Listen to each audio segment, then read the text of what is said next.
From To Keto LLC, it's Keto Woman Podcast with Daisy Brackenhall. Hello Keto Lovelies, I'm Daisy Brackenhall and I've spent most of my life struggling with my weight and confidence and have always had a difficult relationship with food. Even when I finally got to my target weight, after weight loss surgery and eating low carb, I couldn't maintain it and I was miserable. Keto has given me the freedom to fall in love with food again, without the constant gain, loss, guilt, virtue cycle of before. Health and happiness is where it's at now, running on fat. Welcome to the Keto Woman Podcast. Each week I'll be chatting to inspirational women, maybe even the odd man, to discover the secrets to their success so that I can share them with you. So what is keto? Keto is a way of eating that enables you to switch your body's main fuel source from sugar to fat. Who doesn't want to be a fat burner, right? But how do we achieve this? A great place to start is by keeping carbs to 20 grams or less per day. So things like leafy greens and above ground vegetables, plus some nuts and seeds and the incidental carbs you find in things like dairy. Moderate protein, scale to your lean body mass, and then fat to satiety. Once you're in the swing of things, you can tweak it to suit you. Make your own personalised keto. I'll be asking my guest each week what their keto looks like to show you just how flexible and fabulous this way of eating can be. I'm not a doctor, and most of my guests won't be either, so we can't give you medical advice. It's always best to work with your own doctor because they know you and your medical history, and so have access to the bigger picture. Thank you, Susie Edge, for supporting me and this podcast by making a pledge at my Patreon page. Do you want to hear your name here at the top of the show? Are you enjoying this podcast and would like to help me make more episodes? Then head to my Patreon page at patreon.com/KetoWoman or hit the support button on the Keto Woman podcast website. It means a great deal to me, and you will get to headline the show just like Susie did today. This week's extraordinary woman is Lisa Bailey. Lisa is 51 years old and hails originally from Bournemouth in the south of England. She now lives in a small village in Aberdeenshire, Scotland, with her husband Nick and their menagerie of 2 Labradoodles, 1 cat, 6 chickens, 1 cockerel, 5 ducks and a tank full of tropical fish. She is also the proud mum of 4 wonderful sons, all in their 20s. Lisa is a qualified personal trainer, naturopathic nutritionist and primal health coach, and you can find out more about her on her website lisabaileyhealth.com. She brings the essential combination of both nutrition and movement to her clients, and with her counselling and relaxation therapist qualifications, she also provides positive mindset coaching and relaxation therapies. Her new online kettlebell training program, the Kettlebell Cure, will be available later this year. Lisa aims to open up this kind of training to all ages and fitness levels because of the multitude of benefits it provides, from increasing lean muscle tissue, burning fat, improving bone density and joint mobility, and overall flexibility. Lisa and I had a few technical challenges recording this episode. We both live in the middle of nowhere, and Lisa had to record from her local village hall. Unfortunately, a local walking group and a children's gym class also decided to turn up on the same day, so there is a little bit of background noise in parts. I wanted to keep the original recording, so please bear with the odd background interference that crops up here and there. I'm really looking forward to trying out Lisa's kettlebell program, and will let you know how I get on.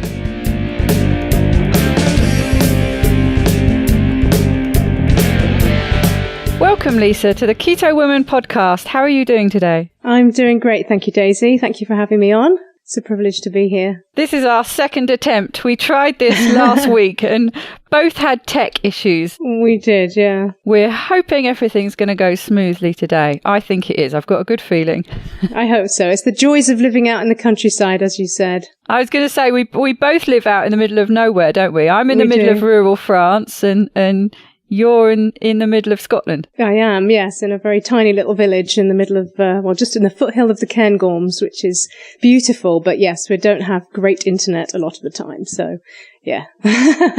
Fingers crossed for today. Yes, but you still managed to have a thriving business, which we will find out about later. But let's start with you. Tell me a bit about your story. My story is one of ill health, really. I was quite a sickly child.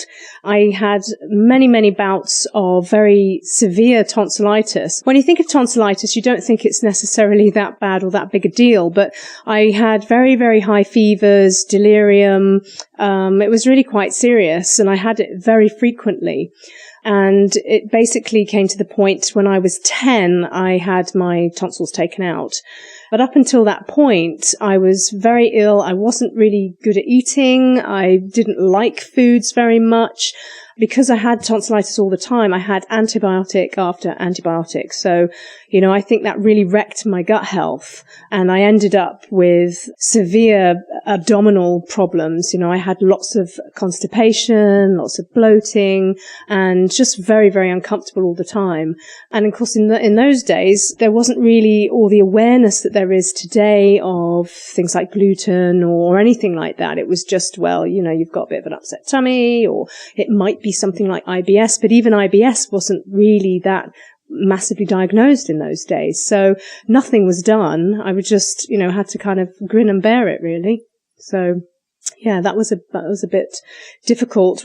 After I'd had the tonsillectomy, my appetite was a lot better. Which was great. I was still very fussy though. I didn't like anything really apart from eggs. So, if I was staying with a family member because my parents were away, it was, what are we going to feed her? And it was like, well, just give her some boiled eggs. She'll be fine. So fortunately, eggs are really good. So that's lucky. Yeah, exactly.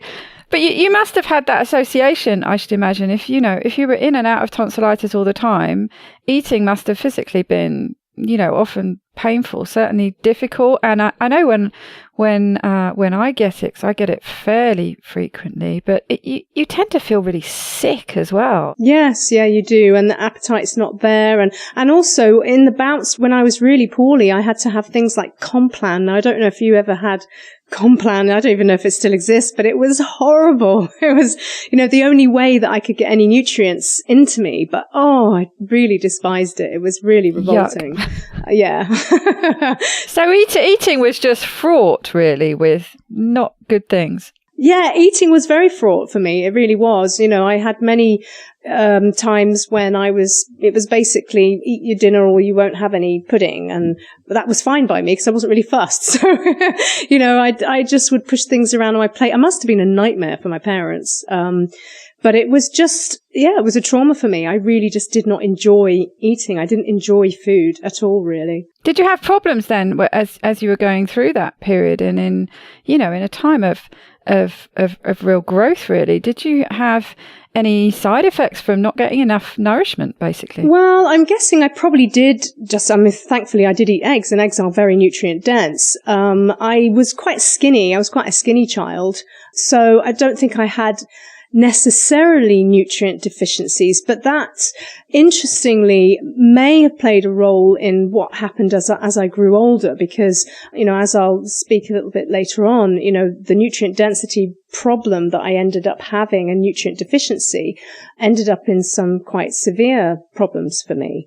I went into my adolescence eating a lot better, and obviously, there's plenty of sort of junky food and all the rest of it like we do. I wasn't massively drawn to that, but I was eating more healthily, but I was by this point, very into animal welfare, which I still am.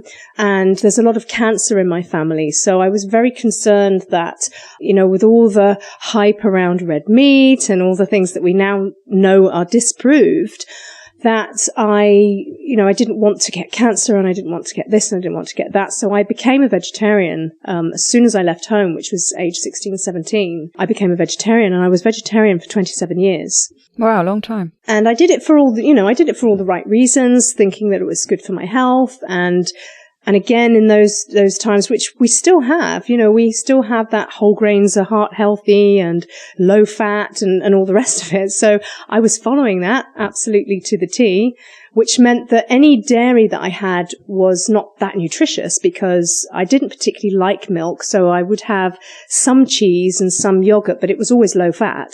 So I wasn't getting the fat nutrients that I needed. And that was, all the way through my pregnancies. I've had 4 children, but 3 pregnancies. I've got twins. But interestingly, in every single pregnancy, I craved milk in the second trimester. I absolutely craved milk, and I wasn't a milk drinker at all. So that clearly was a sign saying, you are needing some, fats and proteins and health. But again, it was low fat. So I probably wasn't getting what I should have been getting.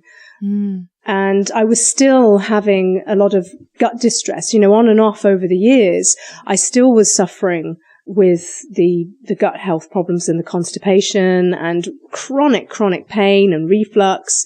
I had tests actually. I went for I had an endoscopy and I had a barium meal exam, and they couldn't find anything. There were no obstructions, there were no polyps, there was nothing obvious, which is good. But I was always left with no diagnosis, nothing at all, which obviously isn't terribly helpful when you're still suffering all the time. So I think my gut was in a real mess. I was vegetarian.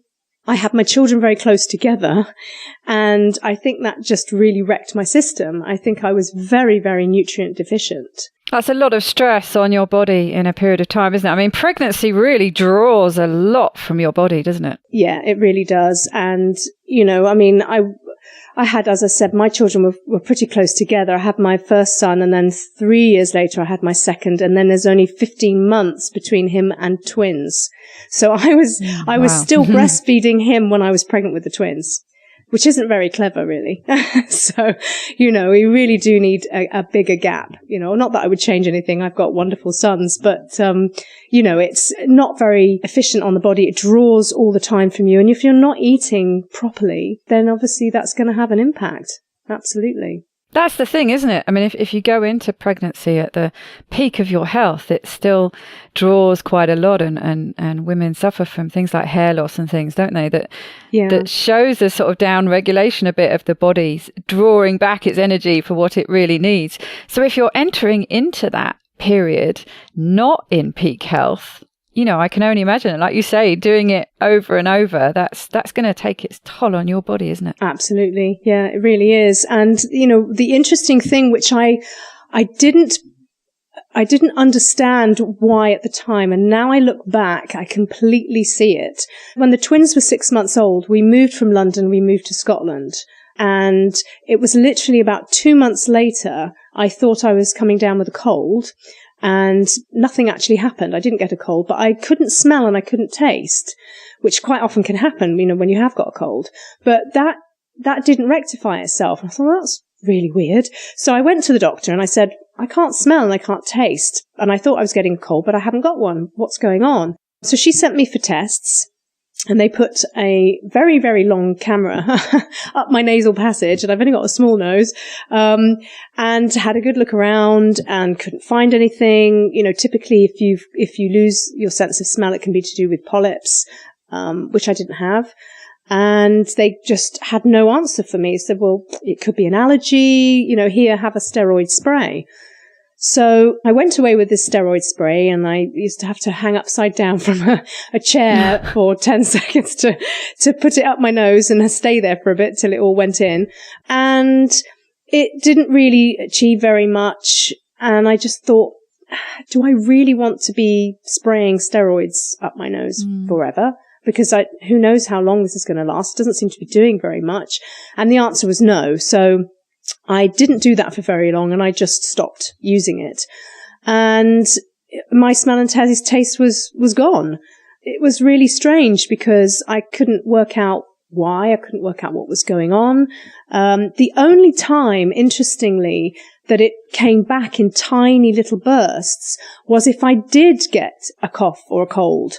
And I had, if I was having mucus up my nose and opposite to what normally happens when people have a cold and that dulls down, I could actually smell and taste. It would be even just maybe for a couple of hours. How strange. Yeah, it was really strange. Wow. And, I thought, is it mold in the house? Is it this? Is it that? The things that I've gone through in my brain to try and work out why. We moved from Scotland to Tunisia, and we lived there for 4 years with my husband's work. And that's a very different climate. It's a very dry heat. Didn't make any difference. And we moved from there to Oman for a further 4 years, and that's a very humid heat, and it didn't make any difference. And I just guess I got used to it. People would say, oh, how can you enjoy food? But I guess I did. I just was texture was very important. And, you just get on with it, really. I mean, I guess out of all the senses that you could lose, it's probably not the worst. I can see and I can touch and I can hear. So you just get on with it and you just learn to live with it. It's tricky, isn't it? I used to work with a lady who didn't have a sense of smell, and you don't necessarily think of that straight away, but of course it impacts your taste and you have no taste. And she basically didn't really have any interest in food. I mean, she ate food was fuel, and it didn't really matter. You don't, in a small way, it's an advantage if you, especially if you have a liking for foods that aren't healthy or good for you, because you can just eat, because you don't like them, but you can, so you can just eat, this nutrient dense plate. But she said the same thing, that she looked for things like texture to get some kind of interest in her plate of food, texture and colour. Yeah, and things like curries, spices, because although I wouldn't have been able to tell you what the flavour was, it was interesting because it was spicy. Yeah, the sensations were really interesting. So things like that were nice, that you could enjoy food like that. But yeah, you're right. I mean, I couldn't, if someone was making something, I couldn't smell it. So it wouldn't make, you get hungry if you smell food, but I didn't have that. So really I would eat when I was hungry because I didn't have the other overriding sense sort of saying, oh, that smells good, maybe I should have some to eat. That didn't kick in. So I guess that was quite useful in that sense. But yeah, it was really strange. And I came back, my husband and I, my ex-husband, I should say, we separated in 2005, and I came back in 2006 to the house in Scotland where I'm still at. And I had a routine checkup with the doctor, and she said, oh wow, it's been 10 years since you had your, first, exploratory exam. Do you fancy seeing again if you're not still smelling and tasting? And I said, yeah, let's do that, because technology's changed. And so I went and had another exam, and the consultant was, he couldn't find anything, but what he did say was, your nasal passages are really dry. They are extremely dry, which they were. I never had to blow my nose, never had, I was very rarely had colds anyway. Oh, that makes sense with the mucus and cold thing. Ah, yes. With the mucus, doesn't it? Yes. So I know. I said, well, he said, you need mucus to smell and taste. That's really important. I said, well, that's really interesting, because obviously I don't have that at all. But when I have a cold, I do. So he suggested using a saline spray, but I tried it, but it didn't do anything, because again, it's not mucus and it doesn't stay. It doesn't stay. And I think that was the same thing that I'd had previously with the steroid spray, is it wasn't, although the moisture goes into your nose, initially, it's not staying there. So that's always the problem, isn't it? With anything you take exogenously, it's like, never going to compare with an endogenous production. Yeah. Exactly. So, that for me was then, okay, I've got some kind of inkling as to why, or what's happening. How can I make mucus? How can I make mucus? How do I make mucus? So, that set me on another journey. When I came back from living abroad, I became a personal trainer.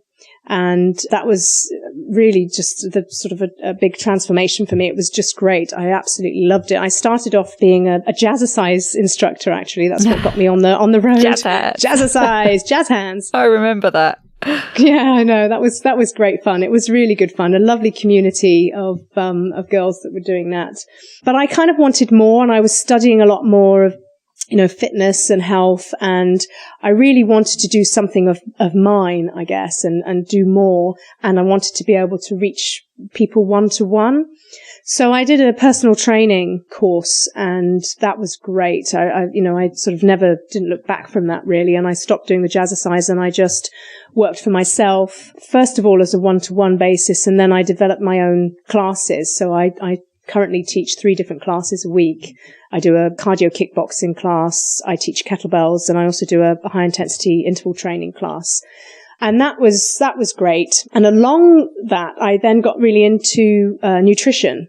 So I was really researching, and I think because of my own gut health, I was still searching for a reason as to why I was still suffering with stomach problems. They were becoming a bit more frequent. And, I couldn't work out why, but I was reading more about, the paleo side of things. I read Rob Wolf's book, and I read, Mark Sisson's Primal Blueprint. And I just thought, wow. And where were you at this point? Were you still vegetarian at this point? I was still vegetarian. Yes, I was still vegetarian at this point. Right. And it really fascinated me, and it really resonated with me, because I thought this makes so much sense evolutionarily. It makes so much sense. Even though I was still vegetarian, I could see what they were saying, and I could see how we developed our brains and, how we were probably meant to eat meat. I did understand that. I did see that. I was also looking at the fact that, things like grains and lectins that are in grains and gluten. And I just thought, wow, I wonder if that's what's the problem with my gut. I wonder if that, if I've got a gluten intolerance or something. So I decided that I would take gluten out of my diet and try sort of a paleo type approach, but as a vegetarian. And that's actually really difficult because, I think you can do it, but I was very active. I was doing a lot of teaching classes and, trying also to keep my own personal fitness, the things that I wanted to do. So I found that with removing a lot of the food groups that are necessarily within the paleo field, I was suddenly very lacking in protein because, I'd previously eaten things like corn and, and again, they're processed foods, so they're not great. So I'd taken all that out. And I just was feeling very tired. I had quite a difficult adaptation phase. I felt really, really unwell first 2 to 3 weeks of starting the paleo, really unwell. I had the whole low carb flu thing going on, even though I wasn't very low carb. I mean, I was eating, sweet potatoes, and I was eating, sort of some quinoa every now and then, and maybe a little bit of rice. But I felt really bad. I had, bad nausea and just so tired, so tired, and still trying to keep doing my classes and things. And I kept thinking, I'm supposed to feel better. And kept researching, thinking, okay, there's a reason for this. And I was looking at the, lots of forums and seeing that, okay, low carb flu, it must be that. And it's going to come better. It's going to come right. And of course it did. But I was still quite tired, energetic, energy wise. I didn't feel very energetic, and I just thought, what? I'm not getting enough protein for the amount of exercise and what I'm doing.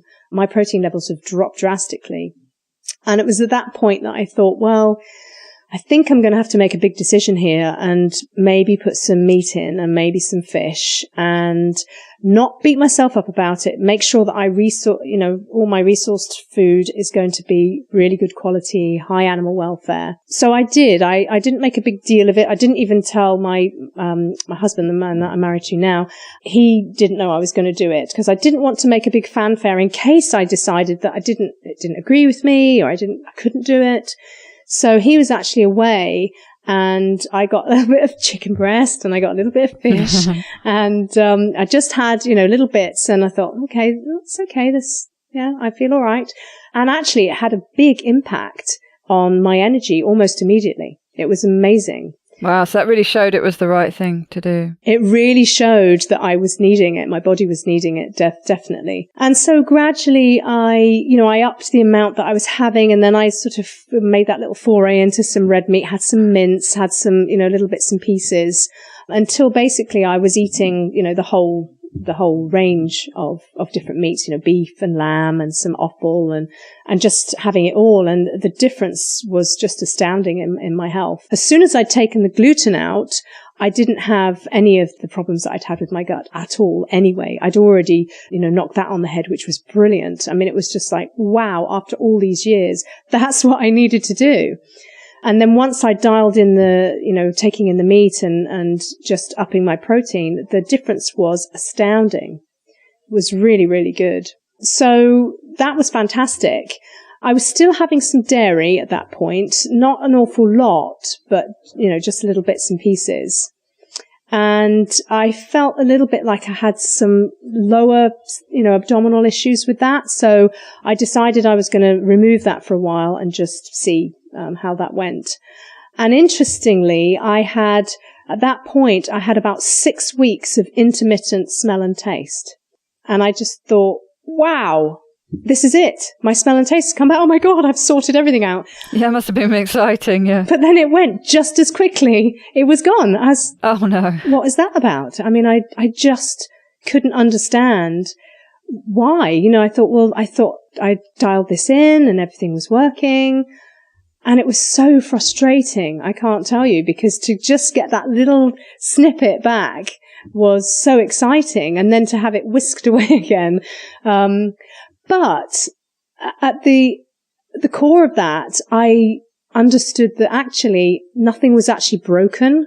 Because when you've gone, it was 20 years. I had 20 years of not smelling and not tasting. And you kind of think at some point, well, something's obviously broken and that's it. So I had a little glimpse of, well, it might not be broken. Oh, yes, that's very true. You just haven't quite found the right key. Just haven't worked out what's going on here. So I thought maybe it was the dairy, and so I just kept that out, but that didn't make any difference because it had gone again. So yeah, it was all this tweaking and changing. And at that point, I then went, really quite low carb. So I was having very minimal, no starchy carbs at all, and, minimal amounts of sort of leafy greens and things like that. But I did get into, fermenting vegetables in a big way, actually. I did a lot of fermentation. I made sauerkraut and kimchi, and I made my own coconut milk yogurt, and I did a lot of that. And I do think that is very important if you're eating a certain type of diet. If you're eating a standard diet, or you're eating any diet that includes vegetables and fruit, that fermented foods are really, really helpful to help keep your gut bacteria in a really healthy state.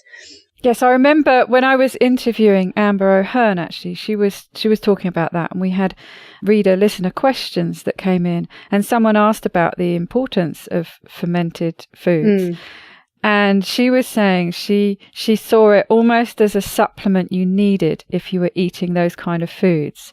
Yes, and I think that's very true. You didn't need so much if you were eating carnivore the way she does. Yes, I do think if you're eating a certain type of diet, that fermented foods are really important, because it helps to keep that healthy gut bacteria in check. And it's, a valid thing to have in your diet. So I was doing a lot of that. I was fermenting everything in sight pretty much. And I had got to the point where I was having lots and lots of veg.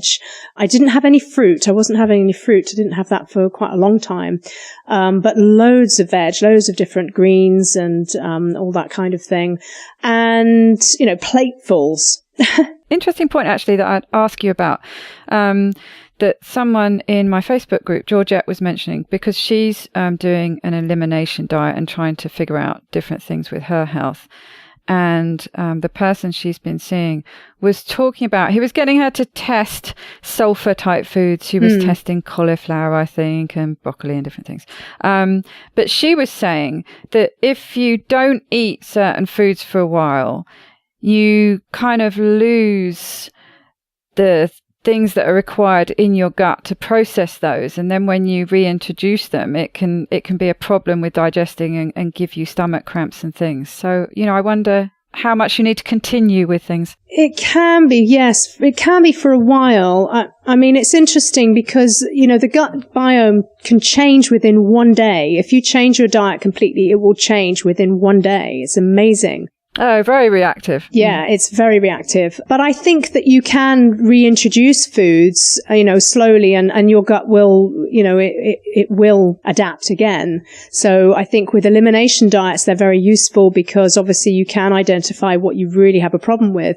And then I think it's just a question of, if you have a problem with it, do you really want to introduce it back in anyway, because likely you will have another problem with it. So is it something that you want to keep out of your diet or not?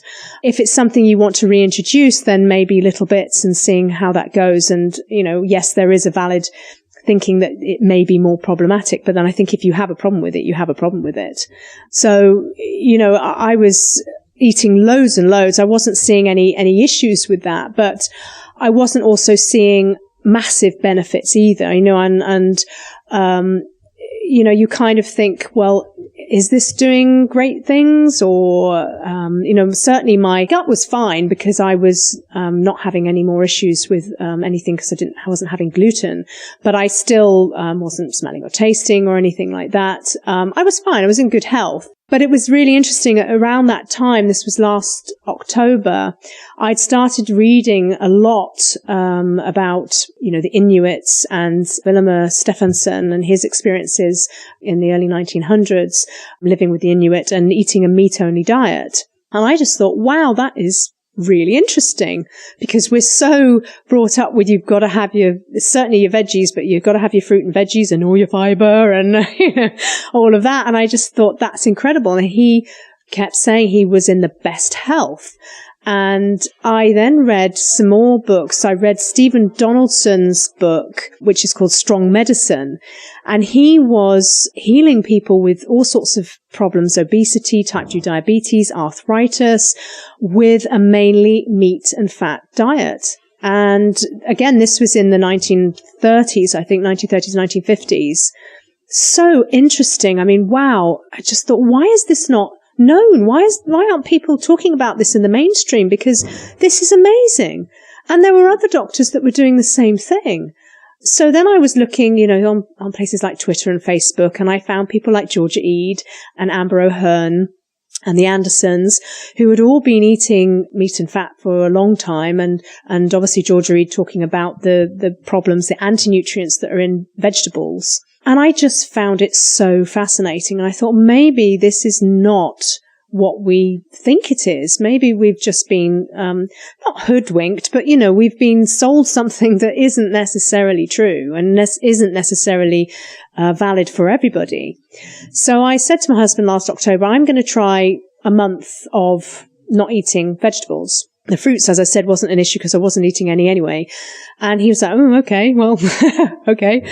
So I did. And initially it wasn't difficult. It was just psychologically weird because we're so ingrained to have those vegetables on our plate. So we would sit down to the same meal, except he had vegetables and I didn't. And it was just odd, that odd feeling. But it wasn't long, a week or two, and I was completely used to it.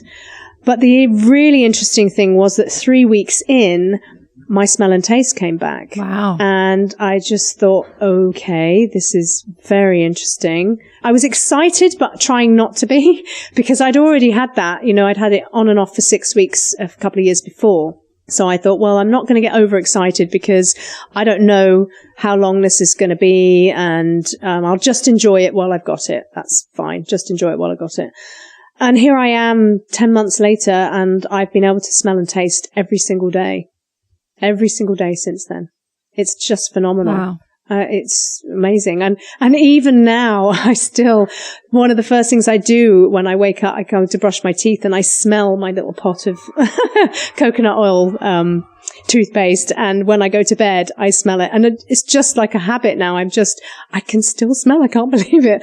It's just amazing to me. It really is. But then when I look at it in a very objective way, I think, well, I do have now mucus. I do have, I have to blow my nose occasionally. And I think I was so nutrient deficient when I was, 27 years of vegetarian, having all my children very close together, having real gut permeability with the gluten, and all the antibiotics that I'd had. It's not really that surprising that something was going to kick off in my body. And for me, that was obviously the smell and taste. For someone else, it might have been, something else, or arthritis, or it could have been anything. But that was obviously for me what happened when I was nutrient deficient. And I think that my body had a little taste when I put the meat and fish back in my diet of, ooh, here's some real nutrients, look. But there was obviously something still blocking that, which I find really fascinating. I'm sure, somebody like Georgia Ede would find that really interesting, because there was something, and I wasn't eating a massive load of vegetables. By the time I'd taken them out, I wasn't eating platefuls like I had before. I was much more on a keto type diet with very minimal greens. So it wasn't like I'd gone from one extreme to the other. So there was obviously just something still minimally in my diet that was blocking absorption completely. I'm wondering, is that the case? Or is there also potentially maybe just a factor of time? I'm just wondering, with that brief period you had when it came back, it's almost like it's sort of starting to work a bit again, and then after a bit more time with building up the nutrient levels, I just wonder, being objective, whether there was still something blocking it. Maybe it was just a bit more time. I suppose the only way you could test it would be to put it back in, but I'm too scared to do that because I don't want to lose it. Yes, exactly. I can completely understand that. Yeah. It doesn't matter really in a way, does it? It doesn't really matter. It works, so. And it doesn't matter because I'm absolutely, it works and I'm really happy. I feel really healthy. I feel great on it. I really do. I enjoy my food. I know a lot of people say on a carnivore diet, oh, it must be so boring because you can only eat meat. But, it's more than that. It's meat. It's different meats. I get excited and interested in what meat I'm going to have. Am I going to have beef? Am I going to have lamb? Am I going to have pork? I don't eat a lot of chicken because I don't think it's as nutrient dense. I have salmon. I eat offal. I eat heart, liver, kidney. Sometimes I have some brain. And just those choices alone are enough. We seem to have this idea that we must have this massive diversity of food and we need to have a wide choice. But that choice is enough for me, and it's great. I love it. And I think as long as you're getting the right nutrients and you're varying it, you're not necessarily sticking to one thing all the time, although that works for some people, and that's fine. For me, it works really, really well, and I really enjoy it. I enjoy my food. I eat once, maybe twice a day, and that's great. It's very satiating. It's very nutritious. And I really love it. Yeah, it's great. I can't see me changing. It's quite a change, isn't it? From vegetarian to carnivore. It's massive, from a vegetarian to a carnivore. I know. Who would have thought? My family, my parents and my children, they were all like, I just can't believe this was you years ago and this is you now. And it's true. Although my main principles are the same, because I still very much believe in animal welfare, and I always buy my meat, from very good quality, either grass-fed if I can get it, or, locally here we're very lucky. I live in the middle of nowhere. It's all grass-managed cows and, sheep, and it's amazing quality. I'm very lucky. So that's really important to me. I think, choosing high welfare, grass-fed, organic if you can, and if you can afford it. I'm lucky I'm in a position where that I can, and I do. I understand it can be difficult for some people. I think you have to just do the best you can. But for me, those principles were really important, and I stick to those. And it was always about health. I thought I was doing the right thing when I was a vegetarian. I thought that I was doing, all the things I should be doing. And it's only when you research and you learn more that you can, hopefully with an open mind, you can embrace different things. And while it seems like a massive turnaround, it's because I've learned so much. I have learned and read and researched so much over the years. And it just makes such complete sense to me. We lived for millions of years like this. Why do we suddenly need to change it? And we've gone so far away from our primal needs, as it were, that, all the processed foods that we have today is just unbelievably ridiculous. It's ridiculous. And it's no wonder that we have, the chronic conditions that we have, because we're feeding ourselves with food that we should never be eating. We are an animal, and we should not be eating the things that we do. It's no wonder that our bodies are going to react. Exactly. I was talking to some gardening clients of mine yesterday who's she's been a type 2 diabetic for a while, but she's recently started having to inject insulin, which of course I'm not happy about. I've been trying to persuade her to go low carb for ages. But I was just talking to her a bit more about it. They were interested in it, and I was discussing things. They're in their 80s, so it was quite easy for me to say, remember how you used to eat. Remember how your parents used to eat. And I was telling them about things like, I have bacon and eggs for breakfast every day. And I said, it also appeals to my desire not to waste things. So I said, I cook my bacon in the oven, and then that bacon grease goes into a jar that I use to cook for other things. Yeah. Oh, yes, she said, my mother always used to do that. She always used to have a jar of dripping and bacon grease in the fridge that she used for things. So sometimes I think it's just about trying to stir the right emotions in people to get them interested. Exactly. She was, I could do that. And I said, look, and you cook from scratch every day. So little by little, I think she might be getting a bit interested. Oh, but, that's great news. Yes, you're right. It's only very recent, isn't it, that we've had all these overly processed and refined foods, and it's no wonder there are problems. Yeah, it's no wonder that we've got the problems we have. And I understand people have their own preferences. If people want to be vegetarian, want to be vegan, I've been there. I know what that feels like. But I do worry that agenda is being pushed onto the world as a whole, as a global thing, that we should all be doing that, because I really don't think we should. And I worry that, trying to now make processed burgers from stem cells or processed burgers from, vegan sources is just another step in that same direction. But we are leaving behind what we are truly supposed to be eating if we do that. And I worry about that. I worry for the future, for my kids and their kids. And I really hope that doesn't happen. What kind of planet are we going to live on if we don't have the ruminants and we don't have, that regeneration and the circle of life? We have to have that. Death is a part of life, whether it's through vegan type of eating or a carnivore type of eating. It is part of the process, and we can't hide from that, and we shouldn't hide from that. And perhaps what we need to do is embrace it.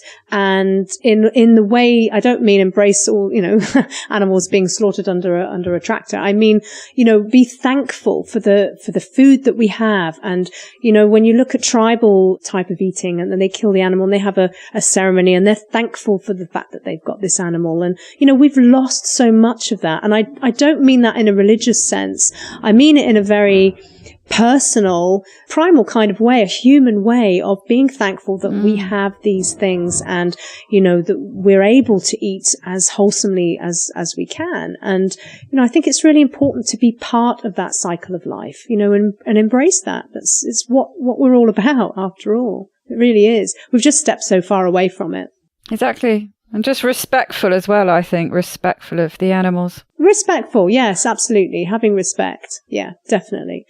I don't like the whole factory farming thing at all. And I think if we can move away and help real farmers, give the subsidies that are going to soy, give them to the farmers that are trying to do grass-fed, products. Let's help them. Let's really put the money where it's really going to be worthwhile. And, maybe we'll see some changes there. That would be really fantastic. Mm-hmm. And you've seen some other improvements in your health, haven't you? You had problems with your back and an Achilles injury, I believe. Yes. Yeah, I have. I mean, and again, I think it's, partly to do with the fitness that I've done, and a lot to do with my nutrition. I'd, injured my back. Actually, before I had children, I used to have a little Mini when I lived in London, and it was a very cold winter, and my battery kept getting flat. And I don't know if you know, with Minis, the battery is in the boot. So I used to have to take the battery out every evening and charge it up in my kitchen and put it back in the morning to go to work. And just one day I happened to slip on the ice while I was lifting, twisted, and my sacroiliac joint it was in so much pain. So that was me out of work for about 3 weeks. And, for years after that, I just really suffered with my back so badly. It was just never right. And of course, then I had the children. So being pregnant and lifting and carrying babies and bending and, you try to do the best that you can, but, if a child is crying, you're just going to run and pick it up. You're not going to think, I must bend in this way and I must do that. You just naturally go and pick the baby up. But I think also I was trying to do certain types of exercise and home videos and things like that, sort of quite Pilates based, in an effort to try and improve my core strength. But I found it really hard going. I didn't seem to be able to improve a lot.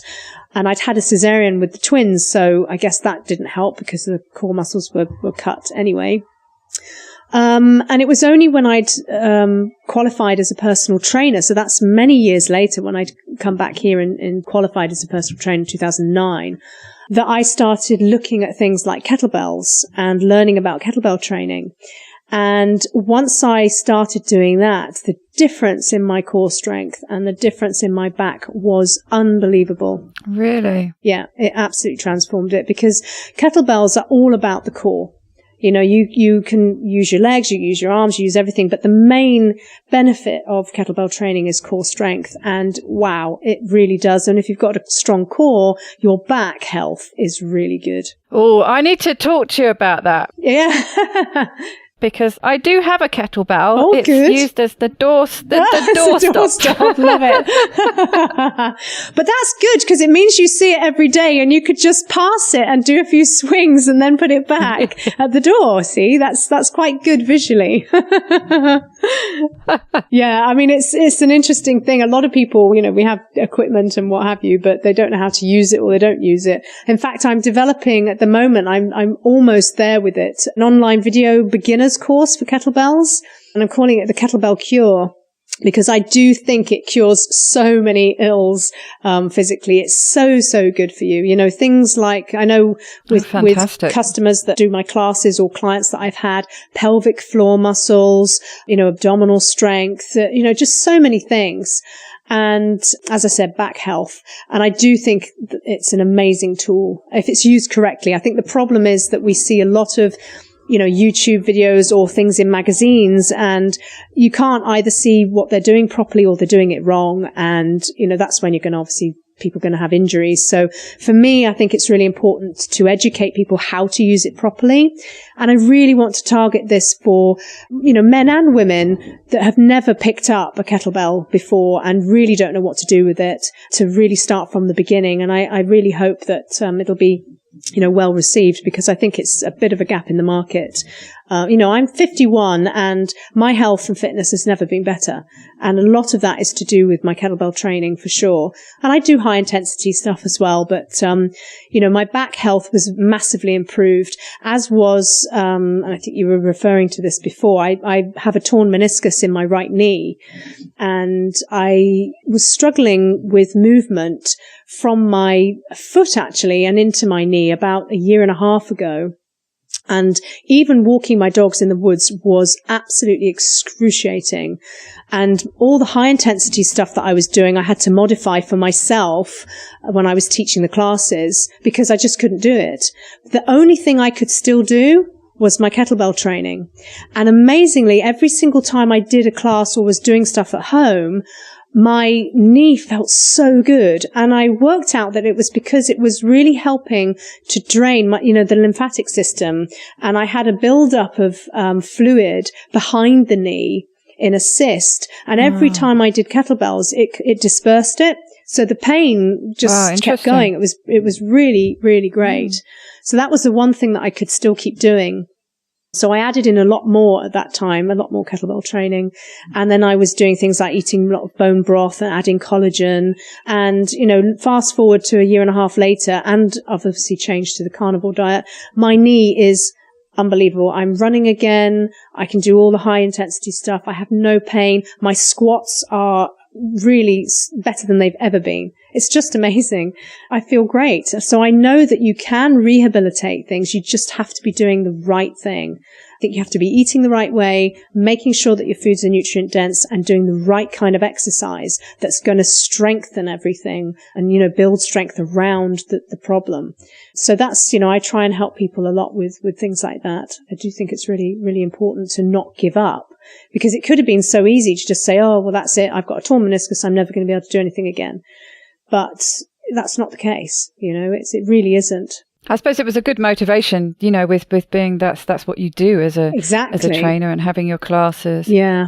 How have you found the changes in your approach to nutrition and what you've learned for that? How has that impacted your fitness business? It's impacted it in the sense that I constantly read, as much as I can. I'm very, very interested in what's going on. I'm not closed-minded. I mean, I certainly don't advocate a carnivore diet to every client that comes through my door by any means. I'm still a very individualized approach. This works for me. It works really well for me. I've got another client who it's working incredibly well for as well. She then went on to have a consultation with, Paleomedicina, who are based in Hungary, and she has MS, and the differences in her is just phenomenal. She was already seeing benefits when she'd started my carnivore program, because it's one of the programs I now have within my nutritional programs to help people transition if they want to. And she was doing really well on that. But when she then went to Paleomedicina, she had to then be really in strict ketosis and have the right ratios and have all, her bloods done. And that was really important. And honestly, it's incredible. Her energy levels, she's back doing things like swinging kettlebells again. And I mean, she's in her late 60s, and it's just, the difference is phenomenal. It's brilliant to see. But, I have other clients that are never going to want to do that. And that's absolutely fine. I wouldn't expect them to. Everybody's individual. I think a lot of the people that I see mostly are needing to step away from the processed foods, step away from the low fat dogma, step away from the vegetable oils. That's a massive thing. And just helping them transition from that can be hard enough. I do have a lot of people who do extremely well on a low carb diet, but again, they need a lot of help. So undertaking a program to help them do that is really important because, I'm there for support. It's very structured. I give them recipes. I give them, sample stuff. They have tracking sheets, and it means that they've got a really supported way of doing it, so that if something, if they are suffering from low carb flu type symptoms, it's not like I was on my own. I kept having to research things. They've got a lot of support with that, which I think is really important. And there's other people that come with issues that look like food intolerances. I mean, I'm a qualified naturopathic nutritionist, so I can look at what they're eating and their symptoms, say, well, I think it's this and I think it's that. So let's do an elimination diet. Let's look at this. Let's take that out and see what happens. So things are very individual. I make sure that, it's individualized, and the same with my fitness too. If I do a lot of one-to-one personal training, and again, that's going to be really directed at what the person is looking to achieve and what their fitness levels are at the moment, whether they've got any injuries. I always do a fitness assessment before I start with somebody so that I can really see anything that might be a problem. And then we go through a program together so that they can really get the joy of fitness, I think. I think that's really important, because that's so much of the motivational problems that people have, is that they haven't found something that they like, or they go to the gym, they don't know what to do. They feel intimidated at a gym. Sometimes they can't get to classes because they've got young kids. There's all these different things. And I think if they can be educated in a sense of, finding different tools that will work for them. Maybe it's a kettlebell, maybe it's a suspension trainer, maybe it's, all different things, and find the joy in that, achieve something and feel fitter and feel healthier. That's my goal with people, really. And I that's what I strive to do. I do online fitness as well with people. I was going to ask you that. Is it mostly face-to-face people you see locally, or work online too? I do a lot. Yeah, I do a lot of face-to-face, but obviously, as you mentioned, I live in a very small area, and amazingly, I'm pretty steady with business, which is great. But I do some online programs as well, and that's fine, because you get information from the client and their level of fitness and what they've got, what they want to do, and you can design a program. I think what I miss from that is that real one-to-one sense of achievement, because you don't always hear back.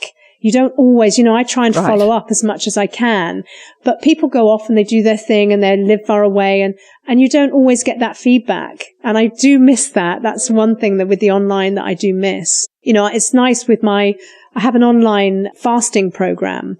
And with part of that program, there's a private Facebook group.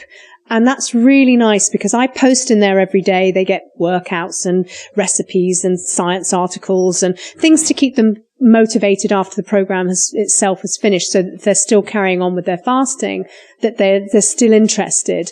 And it's really great because people interact with each other on it, and they're really motivating each other, and you hear all sorts of things. I've had a couple of them that have done a 3-day extended fast together, and they've told everybody about how that went and made sure that I've been in the loop so that if they need any extra info and help, it's really nice. I do really like that, the feedback that you get with working with people. That's really important to me. I want to know that what I'm doing is successful for people. I want to know that they're happy and that their health has improved. That's part of why I do it. I don't just roll out a program and not care. I want to know that somebody's benefiting. And if they're not, what I can do to help them. That's really, really part of what I do. It's really important to me. Yes, exactly. And that community and the support group atmosphere is important, isn't it? Definitely. It's been fascinating hearing about the multifaceted sides to your business and all the things you get up to. Perhaps you could leave us with a top tip. Yeah, my top tip really would be that health doesn't have an end date. I think that's, so important to remember, because so often, people they sign up for a program, or they go to the gym, or is something in January, and it's like a short-lived kind of goal that they're going to achieve in 6 weeks. We see all the adverts all the time. Get your 6-pack in 6 weeks and things like that. And it's like, well, after that, I go back to doing the same old thing. It's like you see people that start some kind of diet. The whole idea is that then they will go back to eating, in quotes, normally. Well, what does that really mean? The normally should be actually what the lifestyle change is. It's about your lifestyle. Health is forever. It doesn't have an end date, and we should be looking at being in it for the long haul. And that to me is trying to help people to really get to that point, because that's what we want ultimately is health forever. Yes, I think that's a fantastic tip. And it's, sometimes we just need to change that direction ever so slowly, like those big cruiser ships that you can't just do a U-turn. They have to change really slowly, don't they? Yeah, definitely. But it's something that sticks, something that, like you say, stays forever. Yeah, it stays. And I think, for me, that's why education for myself, but also for my clients, is really important. I want people to understand what happens when you put food in your mouth, what happens when you're doing certain exercise. I think if you understand what's going on, it really helps you to stay motivated, and it really helps you to make that whole lifestyle choice forever, because you get it. That's the point. It's about understanding and education, and that to me is really important. Yes, exactly. It's been fantastic hearing about all this, and certainly given me plenty to think about, and to maybe do some different things with that doorstop of mine. Yes, definitely. Well, you know where to come if you need some help starting. I do. And I don't know whether you're going to have the links for your new Kettlebell course by the time this comes out. But if you don't, we will be adding those back into the show notes a bit later on, so people will be able to find that. Perfect. Oh, that will be great. Thank you. As I'm sure people are going to be very interested in that program. I certainly am. I hope so. Thank you very much. Well, thank you very much for talking to me today, Lisa. It's been a pleasure. Thanks for having me. And yes, thanks, Daisy.